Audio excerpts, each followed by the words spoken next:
Kabajamoo fi jaalatamuu maatii YouTube channel Furtuu App akkam jirtu nagaan koo kabajaaf jaalala lafa jirtan hundumaa isiniif jaatu jecha har'as barnoota hedduu isin gargaaru isiniif qabadhee dhufe kan wajjin laallu akkamiin bilbilli keenya yoo udhaan nu rakkise akkamiin akka sirreeffannu tokko bilbilli keenya ni ho'a jechuudha. iPhone's ta'e bilbiloota Android's ta'e bilbilli kamiyyuu ni ho'a jechuudha. Yoo haalaan itti fayyadamne Google garaagaraa yeroo fayyadamnu akkasumas appilikeeshiniin garaagaraa daddabalamanii banamuudhaan yoo baay'atan yookiin geemii yeroo taphannu salphaatti bilbilli keenya ho'uu danda'a jechuudha. Yoo dhibba adda addaa bilbila keenya irraan ga'uu danda'a.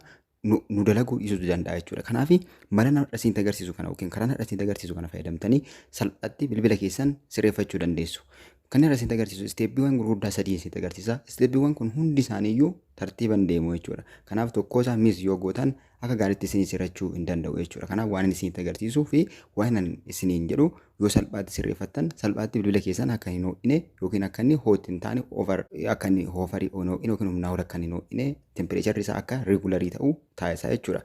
Sababiin isaa bilbilli keenya tempereecharri isaa ol ka'e yoo ta'ate bilbilli keenya salphaatti nu jalaa miidhamuu danda'a jechuudha. Yeroo baay'ee feel nu jalaa ta'uu danda'a. Akka inni feel hin taanee fi salphaatti seetingiiwwan amma isinitti agarsiisu kana sirreeffachuu qabdu jechuudha. Kallattumaan gara isinii qabdee dhufeetti waliin dabarra jechuudha. Kana sirreessuuf jalqaba irratti gara seetingii bilbila keenyaa keessa seennaa jechuudha.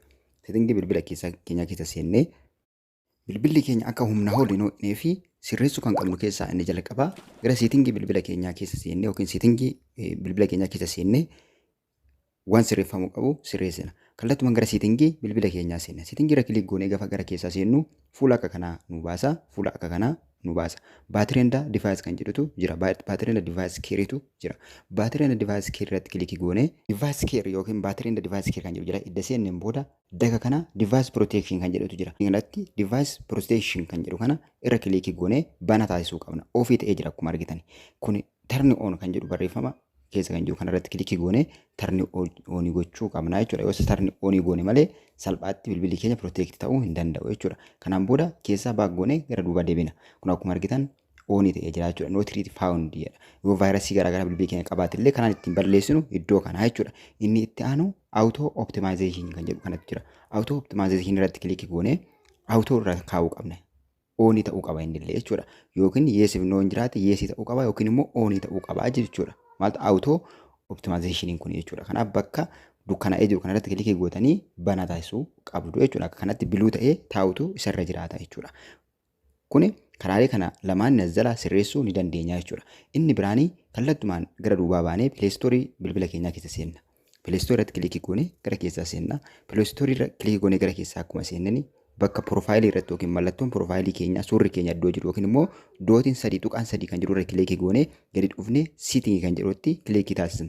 Siitingii bakka jedhu keessa seenna jechuudha. Siitingii bilbilichaa keessa akkuma seennanii network preference kan jedhutti kilikii goonee jala isaarra auto update apps kan jedhu irratti kilikii goona. Auto update apps kan jedhu kana isa jalqabaarra jira yoo ta'ate gadi buunee do not auto update apps kan jedhu kanatti kilikii goonee okay jennaan. Do not kan jedhu keenye kaanee okay jennaan jechuudha.